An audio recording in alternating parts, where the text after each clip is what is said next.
రీసెంట్‌గా ఏ news paper చూసినా, ఏ TV channel చూసినా, లేదంటే సోషల్ మీడియాలో ప్రతి చోట ఈ బెట్టింగ్ యాప్స్ గురించి, బెట్టింగ్ యాప్స్ ఆడడం వల్ల ఫైనాన్షియల్ లాసెస్ వల్ల చాలామంది మానసిక ఒత్తిడికి గురై, మానసిక సమస్యలకు గురవుతున్నారు. తర్వాత కొందరైతే సూసైడ్ చేసుకుంటున్నారు. కొందరు సూసైడ్ బిహేవియర్ ఎక్స్‌ప్రెస్ చేస్తున్నారు. సో, దీని గురించి డీటెయిల్‌గా తెలుసుకుందాం. ఈ బెట్టింగ్ యాప్స్ ఇవి ఎలా పనిచేస్తదంటే, ఇదొక ఆన్‌లైన్ గ్యాంబ్లింగ్ అడిక్షన్ లాగా ఉంటుంది. ఈ బెట్టింగ్ యాప్స్ ఏంటంటే, మన బ్రెయిన్‌లో రివార్డ్ సిస్టమ్‌ను స్టిమ్యులేట్ చేస్తది. ఈ రివార్డ్ సిస్టమ్ వల్ల మన ప్రవర్తనలో ఏందంటే కంపల్సివ్ బిహేవియర్, అంటే ఖచ్చితంగా చేయాలి, ఖచ్చితంగా ఆడాలనే ఒక ఆతృత అనేది మనలో కలుగుతుంటది. కొన్ని రోజుల తర్వాత ఏమైతదంటే, ఈ బెట్టింగ్ యాప్స్ రెగ్యులర్‌గా రోజు ఆడడం వల్ల మనం అడిక్షన్ గురవుతాం. అంటే లైక్ మనం ఆల్కహాల్‌కు ఎలాగైతే చాలా మంది అడిక్షన్ గురవుతారో, సో బెట్టింగ్ యాప్ కూడా అలానే అడిక్షన్‌కు గురవుతుంటారు. సో ఎందుకు బెట్టింగ్ యాప్స్‌కు చాలా మంది అడిక్షన్ అవుతుంటారంటే, ఇప్పుడున్న ప్రస్తుత పరిస్థితుల్లో ప్రతి ఒక్కరి దగ్గర ఫోన్ ఉంటుంది. ఫోన్ ఉండడంతో పాటు మనకు ఇంటర్నెట్ అనేది చాలా చీప్‌గా దొరుకుతుంది అండ్ చాలా ఫాస్ట్‌గా వస్తుంది. సో దీనివల్ల ఏంటంటే మనకు యాక్సెసిబిలిటీ అనేది పెరిగింది. దాన్ని ఆడే అవకాశం పెరిగింది. సో మనం ఏదైనా సింపుల్‌గా బెట్టింగ్ యాప్స్ డౌన్లోడ్ చేసుకోవచ్చు, దానిలో ఆడుకోవచ్చు.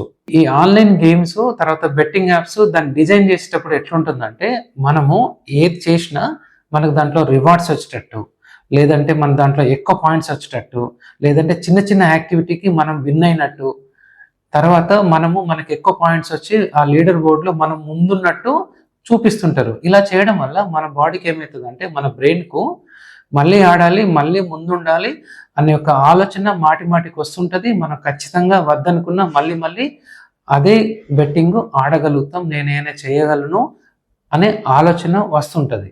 ఇంకా ఈ గేమింగ్‌లో ఏం చేస్తారంటే డార్క్ ప్యాటర్న్స్ యూజ్ చేస్తారు. అంటే డార్క్ ప్యాటర్న్స్ అంటే మనకు క్యూస్ ఇస్తుంటారు. మనం ఆడేటప్పుడు మనకి ఎక్కువ పాయింట్స్ వచ్చేటట్టు వాళ్ళే క్యూస్ ఇస్తుంటారు.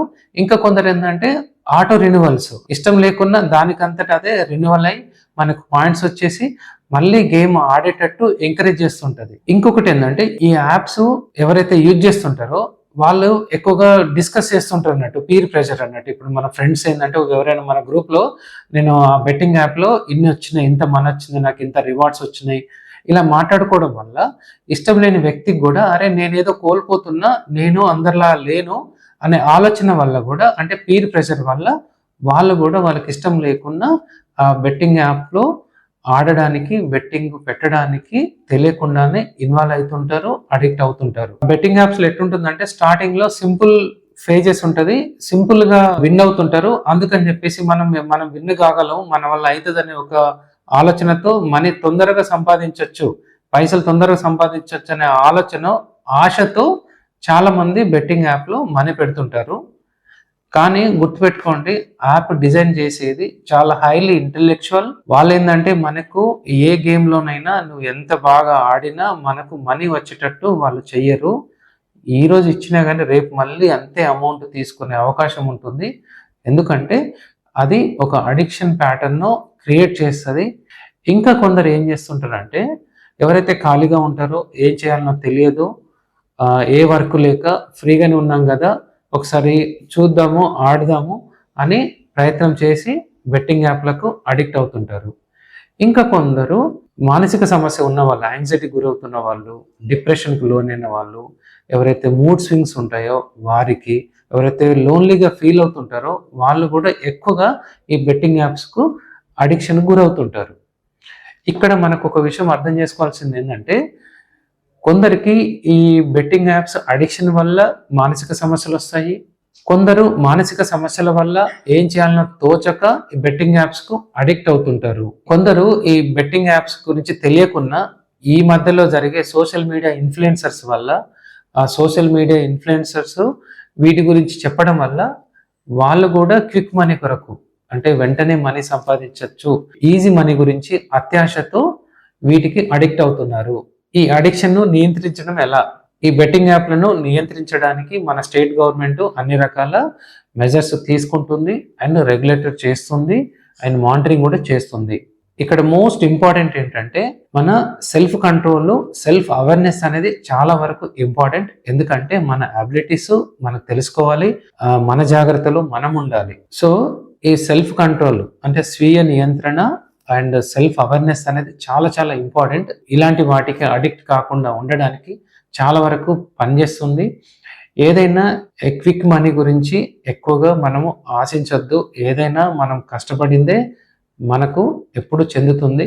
ఇంకోటి ఏంటంటే ఇప్పుడు ఈ పేరెంటల్ కంట్రోల్ కూడా చాలా వరకు ఇంపార్టెంట్.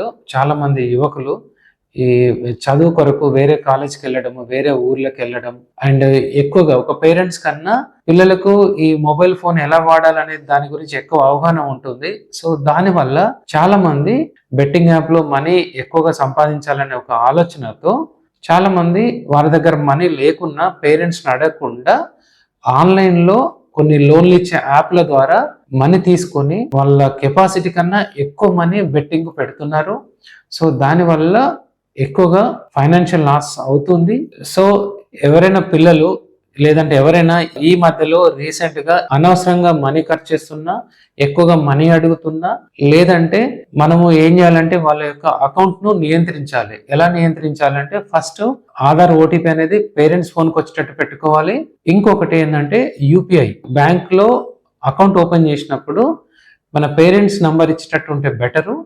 అండ్ ఇంకోటి ఏంటంటే ఏదైనా ట్రాన్సాక్షన్ మనకి ఈమెయిల్ వచ్చేటట్టు పెట్టుకుంటే వీటిని కొంతవరకు నివారించవచ్చు. సో ఈ బెట్టింగ్ యాప్స్ వల్ల ఫ్రీగా ఉన్నప్పుడు ఏం చేయాలనో తెలియక పెద్దవాళ్ళు కూడా ఈ బెట్టింగ్ యాప్స్ కు అడిక్ట్ అయ్యారు. ఇంకా కొందరు వేలల్లో లక్షల్లో ఫైనాన్షియల్ లాస్ అయిన వాళ్ళు కూడా ఉన్నారు. బెట్టింగ్ యాప్స్ వల్ల మీరు ఇబ్బంది పడ్డా, మీకు తెలిసిన వాళ్ళు ఎవరైనా ఇబ్బందులకు గురవుతున్నా ఈ బెట్టింగ్ యాప్స్ నుండి డీ అడిక్షన్ కోసం మరియు మీ మనసు మాట విననప్పుడు సంప్రదించండి doctor L Varshi, consultant psychiatrist, Suma hospital, Karimnagar.